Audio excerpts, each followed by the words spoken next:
Nesta oportunidade, nós vamos dar sequência à segunda vez de estudo da carta de Tiago. Uma carta de 5 capítulos, uma carta objetiva, e hoje nós vamos ler do verso 2 ao verso 8.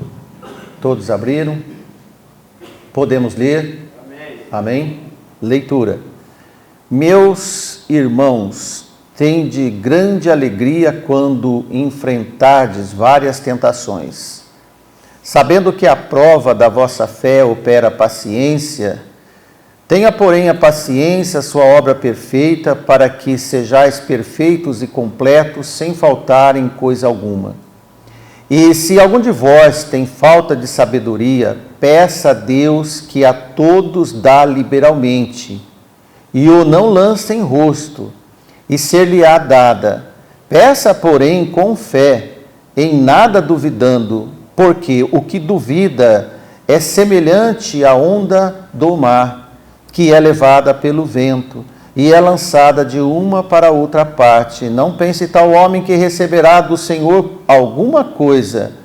O homem de ânimo dobre é inconstante em todos os seus caminhos. Oração. Amado Deus e Pai, nós te pedimos neste momento que o Senhor nos ajude, dê compreensão, sabedoria, conhecimento, para que possamos transmitir a sua santa palavra. Em nome de Jesus, te agradecemos. Amém. Amém. Amém. Como você pode ver, nós não lemos o versículo primeiro. Na semana passada nós lemos este primeiro versículo, em que o autor dessa carta se apresenta com o seu nome e também o seu ofício de servidão a Deus e do Senhor Jesus Cristo, endereçada essa carta às 12 tribos dispersas. Veja que agora ele já trata os endereçados como meus irmãos, e a partir deste momento ele trata dos comportamentos e os enfrentamentos que esses irmãos estavam enfrentando em terras distantes da Palestina. E agora, Tiago aproveita para que a grande alegria se ofereça de resfriamento, arrefecimento para aquelas almas em grande sofrimento e provações em terras alheias, praticamente como peregrinos, tomando causa desse imenso privilégio para com todos aqueles irmãos espalhados mundo afora das cercanias da Palestina, sabendo que beneficiariam na questão espiritual, sobre as questões que eles passavam. Os sofrimentos, as provações seriam um motivo de fortalecimento da fé e não de desguarnecer-se da fé no Senhor. Então, segue-se a esses irmãos esse consolo, pois que, irmãos, a promessa, como nós vemos, da superlativa grande alegria, contrasta com a multiplicidade de várias tentações.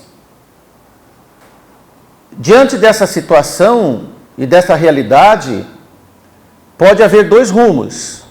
O primeiro, ou as infindas tentações te alegra muito no Senhor e te reforça como uma provação, ou as infindas tentações e provações vai te entristecer demais da conta e te desanimar da causa que um dia você professou. E esta pregação é muito propícia para nós, porque nós nos havemos em tempos difíceis, na questão de prosseguir na fé, na questão da família, na questão da igreja do Senhor estar apegada ao compromisso de servir ao Senhor. De forma que esse autor sagrado, sem dúvida alguma, inclui as perseguições comuns como um sinal de forjamento. Forjar é um trabalho que se faz em metais e que tem que esquentar, colocar na brasa, no fogo, para poder moldá-lo. Por exemplo, para fazer uma enxada, uma foice, tem que esquentar muito esse metal para ele amolecer e bater nele, sobre uma bigorna, para que ele possa se moldar. Nessa comparação é que nós vemos Tiago dizer: assim se purificam os filhos de Deus. É fato válido para os irmãos dispersos em todo o mundo dos nossos dias de hoje também, inclusive para a nossa igreja de hoje. Para você que se sente provado, que tem passado por várias tentações, por várias provações, a demanda da sua fé tem que ser suficiente para que você tenha alegria e um comportamento sagrado de saber que Deus está te acudindo, que o Senhor está com você. Como ele disse no versículo 3, sabendo que a prova da vossa fé opera a paciência. Está aqui uma palavra que não deve ser novidade para os servos de Deus, a palavra paciência. Porque se você não suporta as provações, as dificuldades da vida, você não está sendo trabalhado por Deus, não está sendo forjado por Deus, não está sendo preparado para ser melhor do que você é hoje. Prova, irmãos, é teste. Teste é provação. E provação é para a purificação de cada um de nós. E objetiva sempre identificar a você mesmo em quem você está firmado nesta vida. Cada dia nós temos que fazer essa conferência íntima com Deus em cada situação que nós passamos. Porque os que creem em Cristo Jesus, o nosso Salvador, sempre passarão por testes. É comum nós pedirmos ao Senhor, ou em cânticos, ou em devocionais, que o Senhor quebre a nossa vida como um vaso, como o profeta ensinou, e transforme a nossa vida e nos molde de novo. Amém. Devemos ter essa vontade e essa disposição para que o Senhor atue em nós. Só que nesse processo vai exigir quebras e reconstituição. E nisso vem o forjamento na comparação dos metais. Porque, meus irmãos, a fé perfeita no Senhor, Deus dá para nós sem economia. Deus não nega a fé para ninguém. Dá para sempre e sempre sobrar. Os fiéis sempre devem sobrar na fé do Senhor. E ao mesmo tempo executam cada operação teste com a paciência de Jó. Então a fé e a paciência, elas sempre andam de mãos dadas. E esse dueto, ele vai fazer em nós uma transformação para conquistar cada dia mais o estado contínuo de perseverança no Senhor. Porque a perseverança é uma das melhores traduções dos pacientes. Porque todo paciente é perseverante. Desta forma, a paciência nunca vai ser uma virtude isolada na sua vida. Observe como o apóstolo Pedro explica a necessidade de outras virtudes de apoio. Abra sua Bíblia em 2 Pedro, capítulo 1. Vamos ler apenas o versículo 6, mas se você abrir a sua Bíblia, você pode puxar desde o versículo 5, onde, aplicando-se a diligência no Senhor, e isto é pessoal de cada um, tanto dessa medida de diligência, da fé a virtude, da virtude o conhecimento, do conhecimento a temperança, depois a paciência, a piedade, o amor fraternal e o amor ágape de Deus. No versículo 6 diz: e ao conhecimento a temperança, e a temperança a paciência, e a paciência a piedade.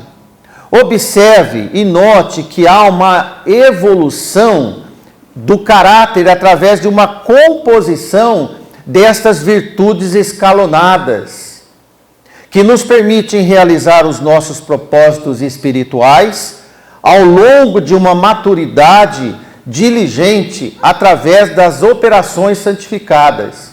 Nós temos que crescer. O que nós lemos no versículo 6, você pode ler o anterior e o posterior, 5 e 7, nós temos que crescer no Senhor. Esse objetivo, nós vemos Tiago escrever no versículo 4, volte para o nosso texto em Tiago, versículo 4, quando ele diz: tenha, porém, a paciência, a sua obra perfeita, para que sejais perfeitos e completos, sem faltar em coisa alguma.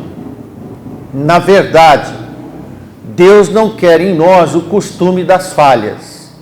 Deus não quer de nós o costume de cair. Claro que quando nós caímos, Deus nos ajuda a levantar. Mas isso não deve ser uma rotina em cada um de nós. E você pode prestar atenção quando a Bíblia nos diz de constância. Porque a constância na diligência nos faz fidedignos ao Senhor, sem melindres dificultosos, de dificultar ainda mais sobre as provações e as tentações, do esmorecimento, do fraquejamento. E nisso, irmãos, quando mantemos sublimes e firmes no Senhor, ocorre em nós a obra do aperfeiçoamento que Deus quer em nós, para que nós amadureçamos no Senhor. Porque todas estas experiências da vida devem contribuir para o recebimento dos dons espirituais. Porque quando nós nos crescemos, Paulo diz que ele porventura gostaria de falar de coisas espirituais para os irmãos, mas ainda eles eram carnais. Então, quando nós estamos ainda subjetivos nas questões espirituais, não tem como recebê-las. Tudo. Irmãos, deve ser partes integrantes para o recebimento do uso dos dons espirituais. Isso Deus quer em você. Todos os eventos provocadores, vencidos, tentações ou provações, contribuem para a obtenção desse alvo em geral. A perfeição aludida por Tiago inclui o zelo moral e espiritual, sem as confusões típicas de quem ainda não conseguiu conhecimento e sabedoria no Senhor. Não podemos trabalhar para o bem da nossa edificação apenas com comportamentos morais. Isso é muito interessante. Quando a pessoa olha no espelho e diz: eu sou bom, eu sou justo, eu vou na igreja, eu leio a Bíblia, eu faço um tantão de coisas, olha só, eu sou um bom crente. Quero observar isso para você, que você não pode viver na igreja apenas com esse conceito pessoal. Acaba sendo um problema. E um grande problema enganoso. Embora Tiago inclua o zelo moral e espiritual, não podemos trabalhar para o bem da nossa edificação apenas com esses comportamentos morais, desconsiderando os espirituais, porque eles são poderosos. Os bens, as virtudes espirituais que nós vemos em Gálatas 5:22, essas são fontes de Deus, é fruto do Espírito do Senhor. Não trata-se de questões pessoais, morais, de educação, de retidão que nós aprendemos em casa e é propriamente dito nas lições que aprendemos na igreja. De forma, meus irmãos, que Deus não recusa, e nós olhamos a expressão Deus não lança em rosto, diz Tiago, quando a gente pede.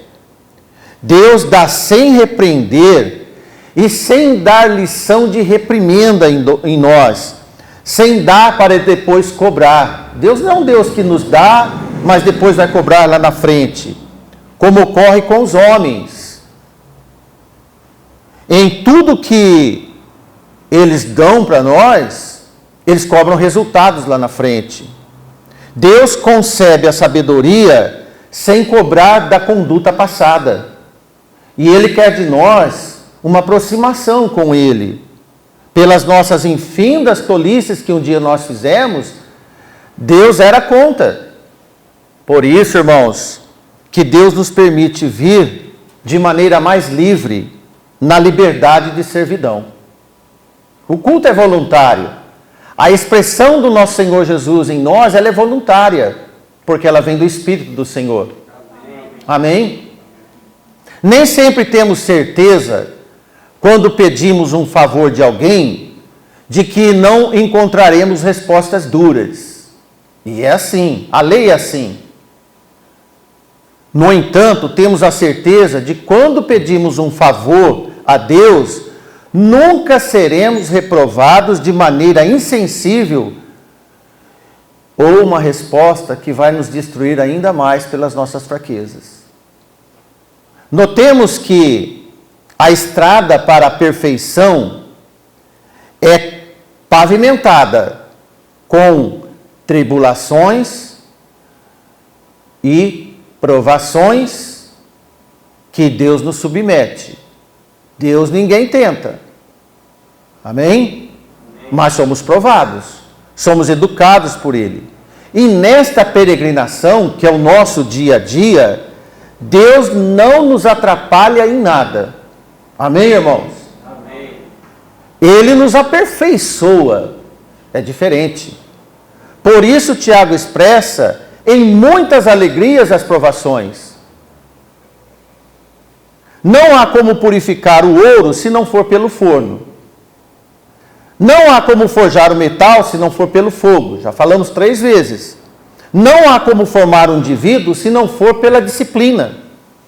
E a disciplina é diretamente relacionada ao temor a Deus. E com o temor a Deus nós vamos chegar na sabedoria do Senhor. De forma que não há como formar um crente se não for pelas provações. É interessante, mas é verdade. E isso é fato. Veja que em Provérbios 17:3, na última parte dele, está escrito: o Senhor é quem prova os corações. Compreende? O processo completo é uma operação divina. Naturalmente, para que haja esse processo de purificação em nós, deve haver a nossa anuência. A anuência, irmãos, é a nossa parceria com Deus, de aceitar o que Deus tem para nós. Não fugir como Jonas, não recusar o que Deus propõe para nós. Nossa busca, a nossa aceitação, este é o lado humano da questão. Porque não adianta Deus nos dar a obra de aperfeiçoamento e passamos no estado de choramingar, de reclamar. Como Deus quis fazer com o seu povo quando saiu do Egito. Tudo era de bom para eles, mas o coração deles não estava preparado para tal operação de Deus. Na salvação, o ser humano sempre entra transformado na presença do Santíssimo. Porque o Espírito Santo de Deus passa a habitar em nós. Amém. E não há como ser inundado pela nova natureza, uma vez salvos, e também não haver a operação do Espírito Santo do Senhor em nós, através de uma nova vida. Porque esse processo inteiro de transformação é uma operação divina, irmãos. Vem de Deus. Infinitamente fantástico. É uma pena que nem todos nós enxergamos o que Deus faz em nós. Impossível, impraticável, por qualquer desejo humano que mais boa vontade possa ter, se não tiver a presença do Espírito Santo do Senhor. Sem a presença do Senhor, não tem obra do Senhor. Mas com a presença do Senhor, a obra do Senhor acontece e as provações fazem parte desse bojo. Amém.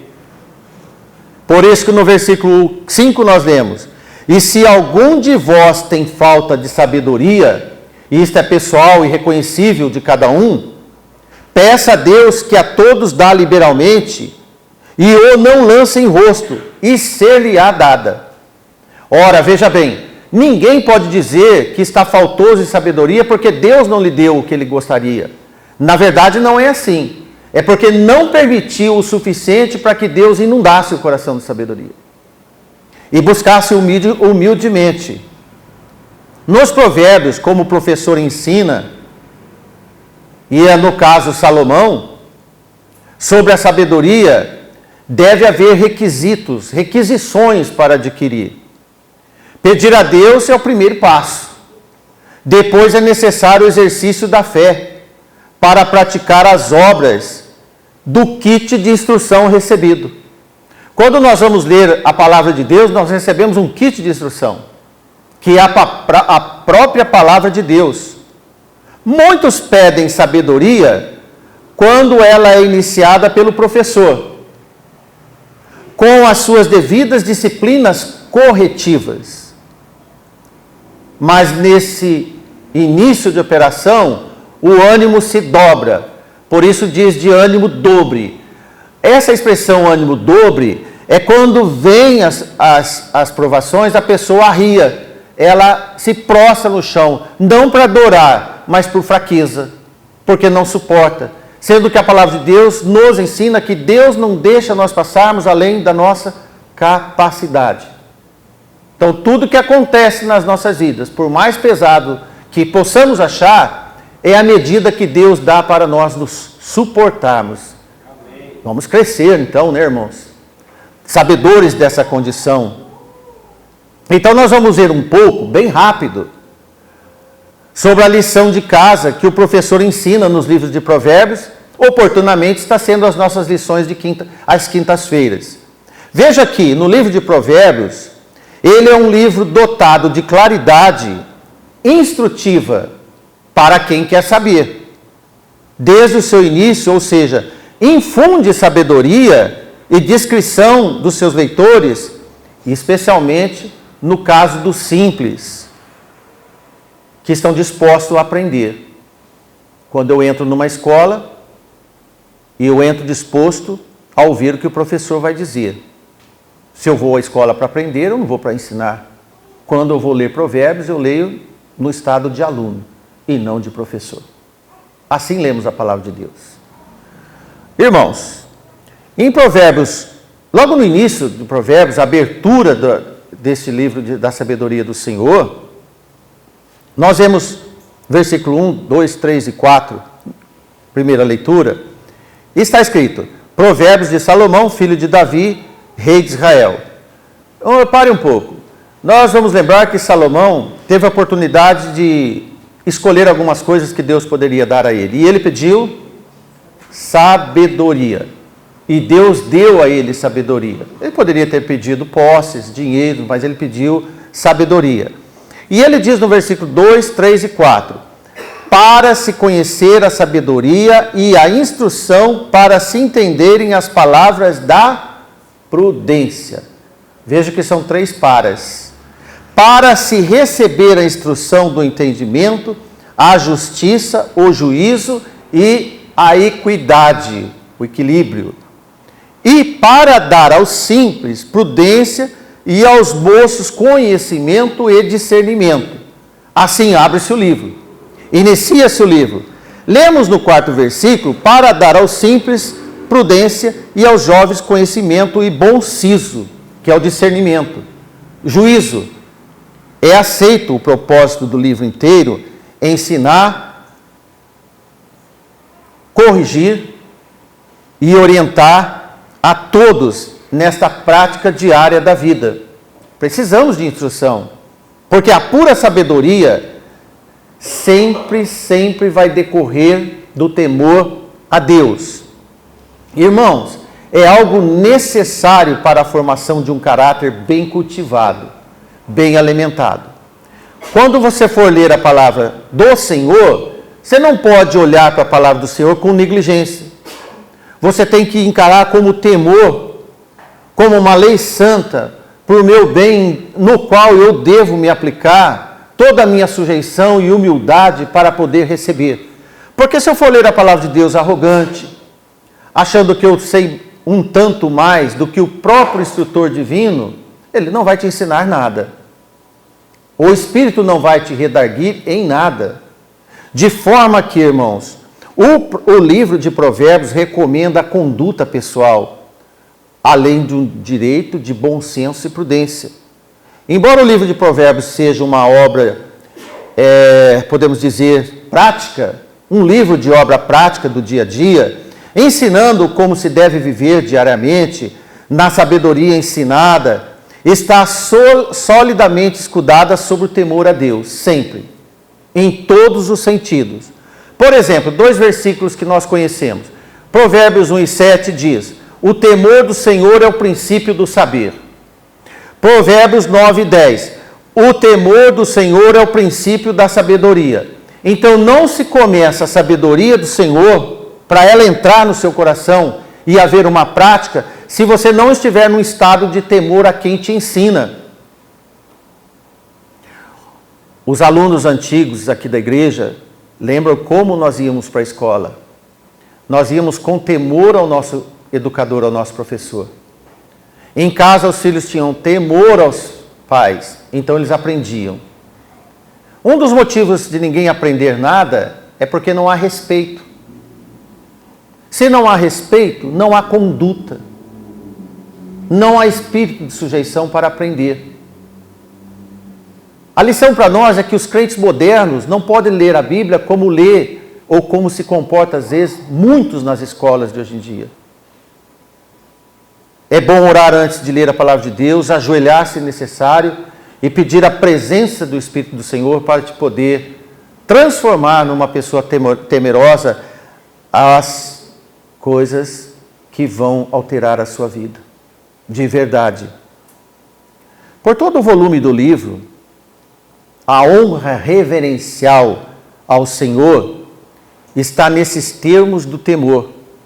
É apresentado como atalho que leva a vida à segurança.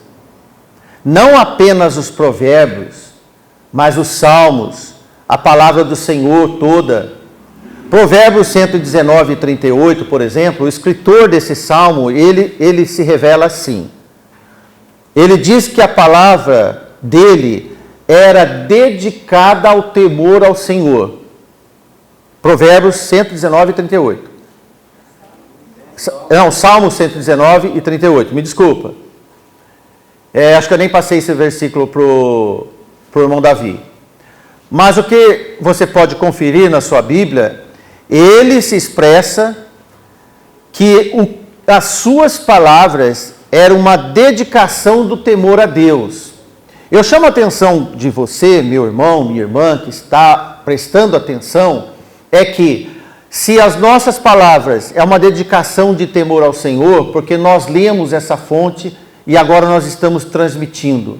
Quando esse comportamento habita em nós, as nossas práticas diárias da vida, como será? Como serão? Também em temor a Deus.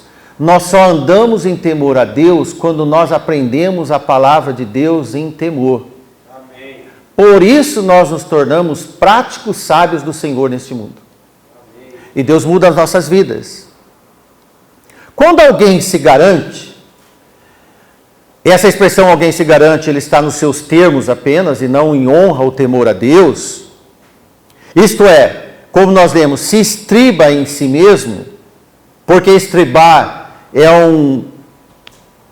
uma planta onde você pode dar um salto ou pisar. Quando você se estriba em si mesmo, age sempre por orgulho de si mesmo. Todo soberbo não é humilde. Todo sábio em si mesmo não tem aptidão para aprender, como um aluno, nem aluno do Senhor, nem sujeição ao Senhor. Geralmente esse tipo de pessoa faz para depois comunicar, ou faz e nunca comunica. De fato, meus irmãos, esse estado comportamental longe do Senhor e sem temor ao Senhor, leva a desconfiar do poder de Deus. Quando Tiago escreve, pede, mas pede com dúvida. Se desconfia do Senhor, tem dúvida. De até onde pode confiar? Ele impõe seus limites. Por isso que Tiago escreve no versículo 7, não pense tal homem que receberá do Senhor coisa alguma, porque quem não pede em temor, não recebe. Se você faz uma oração, meus irmãos, por mais desenhadinha que seja a sua oração, ou aqui na igreja, ou na sua casa, se não houver temor do Senhor, está sem efeito. Se você for pregar a alguém sem o temor do Senhor, torna-se sem efeito.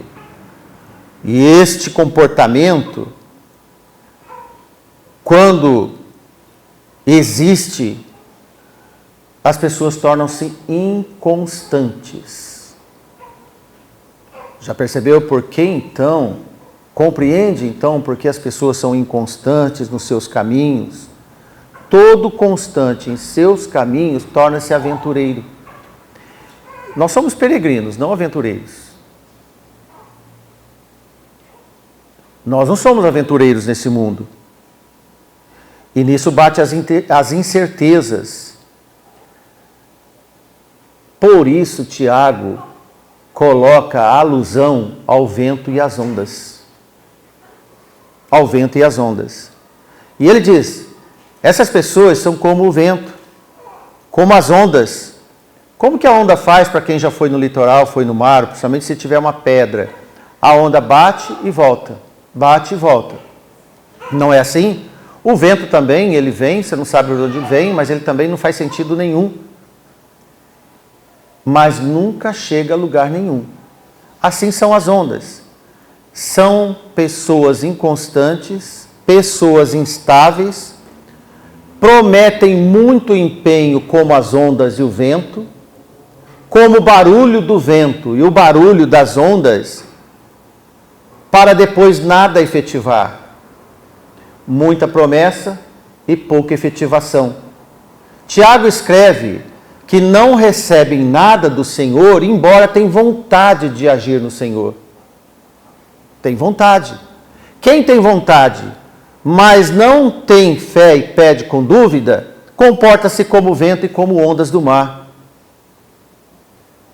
Embora faça um som que vai fazer alguma coisa, ou que recebeu algo, nada efetiva. Como está escrito, toda obra sem fé é morta em si mesmo. Tem barulho, mas não tem vida. Não dá resultados. A única condição para acontecer as dádivas de Deus pedidas e recebidas é pela fé. E ter certeza que Ele responde e dá aos necessitados, aos humildes, aos simples. Porque Deus dá com generosidade. Veja o versículo 5. Amém? Deus dá com generosidade. Irmãos, é interessante agora nós lembrarmos que a perseverança não é uma atitude ou uma virtude passiva, ou aquela que a pessoa conquista mediante esforço próprio. Na verdade, muitos querem ser perseverantes por esforço próprio, mas vai pouco tempo. Não alcança muito longe. Por que não acontece? Porque, meus irmãos, a perseverança é um anexo da fé e da esperança. Antes de ser perseverante, tem que estar na fé do Senhor e viver na esperança do Senhor. Olha, devido a esses traços do caráter do fiel, sempre desenvolvido em Cristo, isso com fé, esperança e amor, moldado pelo conhecimento aperfeiçoador na presença do Senhor, então essa pessoa se firma. Ele está na rocha do Senhor. Pode vir as chuvas, pode vir o vendaval, machuca um pouco, mas não cai. É como o bambu. O bambu é um vegetal impressionante. Ele é fino, ninguém dá atenção para ele. Mas pode vir o vendaval que for, ele dobra até encostar no chão. Passou o vendaval, ele sobe de novo. Esse é o caráter do crente. Ele enverga, mas ele não cai. Porque algo especial está lhe segurando. Não é a vontade dele, é o poder de Deus. Boa vontade, irmãos, o mundo está cheio, nós temos essa frase desenhada em todos os lugares. Mas os resultados do Senhor, além da boa vontade, é a humildade da presença do Senhor firmada. Aí sim, irmãos, nós podemos dizer e compreender que o Senhor vai aperfeiçoando esses santos fiéis e perseverantes, cada dia mais centralizados na fidelidade em Cristo. E olha, não pense que surge de uma noite para o dia. A conversão, sim. Pode ser quando nós ouvimos, entendemos, compreendemos e o Senhor entra em nós, mas aí começa a vir os ventos, os vendavais, as provações. Nisto ao feitio de um vaso que foi quebrado, reconstituído pelo oleiro. Não há vaso novo, se não for barro feito novo. Amém? Barro feito novo. É um processo do iniciar e ir até o fim para terminar, e para não surpresa dos irmãos, para terminar até o dia do Senhor. Amém? A perseverança é um compromisso para terminar a obra, independente dos fatos. Nesses dias é que se forma a personalidade de Cristo nos fiéis. Vai montando o caráter de Cristo, a personalidade. Não se frustra, não ocorre um tipo de aborto. Eu estava tão bem e agora não estou mais. Mas na verdade, irmãos, depois de novo gerados, o crescimento em Cristo segue até o fim. Os salvos, estes que verdadeiramente perseveram até o fim, por isso que Tiago escreve: peça, porém, com fé, não duvidando. Pedir com fé, na verdade, já é o contexto da própria segurança e confiança no Senhor. E se caso alguém não tenha sabedoria para entender direito, peça a Deus que Ele dá. Olha, irmãos, não tem como não conseguir. Peça a Deus que Ele dá liberalmente. Porque, irmãos, confiança total é tudo nessa empreitada da salvação. Preste muita atenção nessa causa. Porque a falta de confiança sempre vai gerar dúvidas. Significa mente dividida. Nesse caso de dúvida, não é duvidar do poder de Deus. Preste atenção no que você vai ouvir agora. Quando um crente está em dúvida, ele não está duvidando do poder de Deus. Ele sabe do imensurável poder de Deus. Mas descreve um crente que duvida do que Deus pode fazer tão perfeito nele. Ele sabe que ele tem um Deus perfeito, poderoso, mas não acredita e não crê que Deus pode fazer uma obra perfeita nele. Mas Deus faz. E por que Deus não faz? Porque alguém duvida. E leva em dúvida. Porque é claro que Deus enxerga os nossos defeitos. Ele não faz uma obra perfeita em nós porque nós somos tão bons, mas porque somos tão imperfeitos.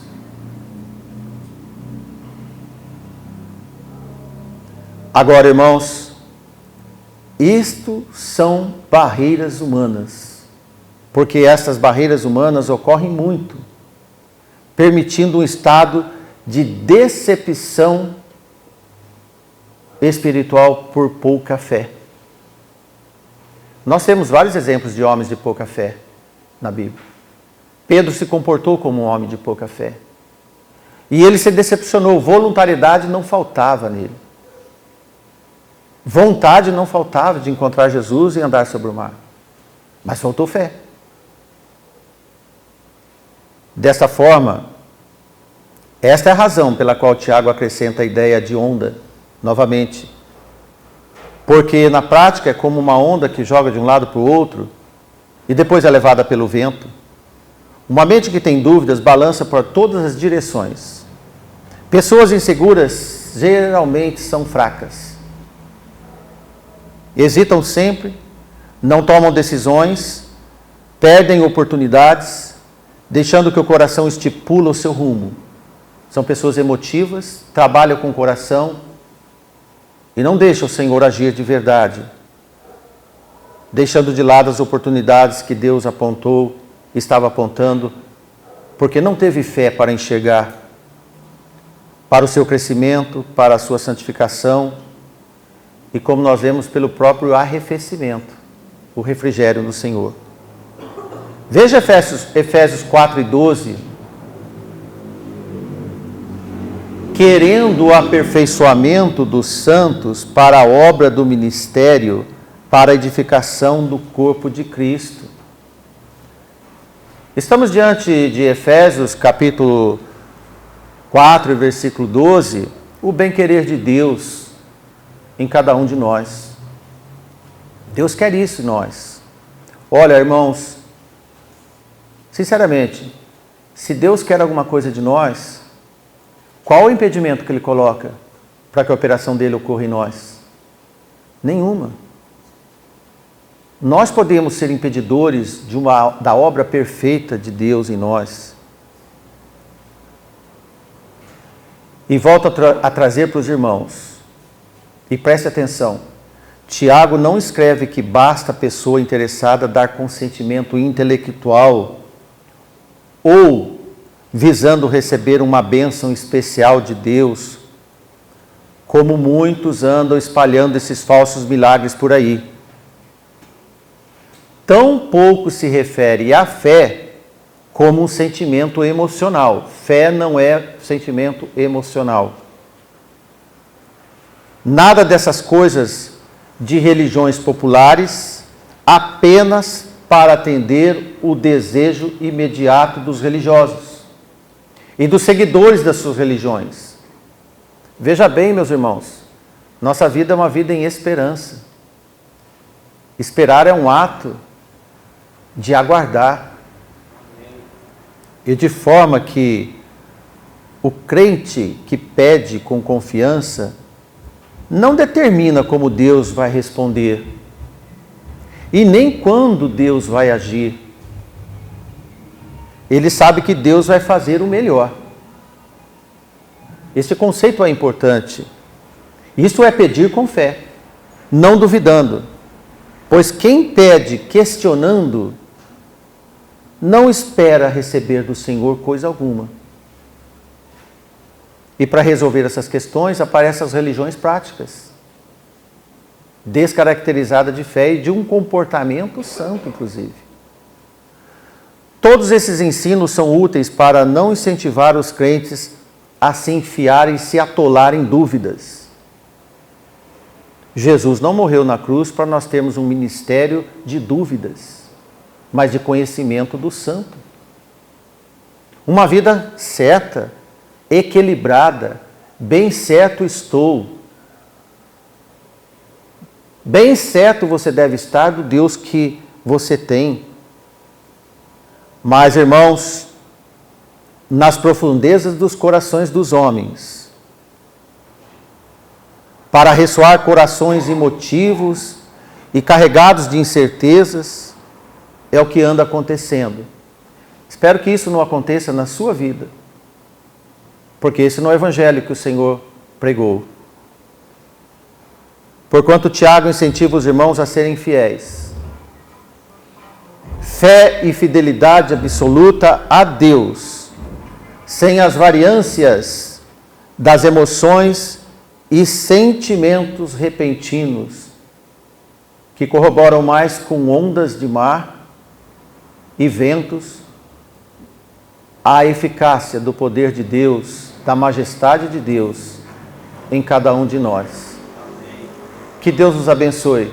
Amém. Que Ele nos ajude a compreender a realidade e o poder que Ele pode emanar em nós.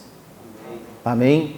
Sem arrogância, mas com humildade daqueles homens que nós tão conhecemos na Bíblia, carregados do poder de Deus, destemidos, bem certos da missão que Deus estipulava a cada um deles. Meu irmão, minha irmã, encontre a sua trilha certa, o caminho reto do Senhor sempre.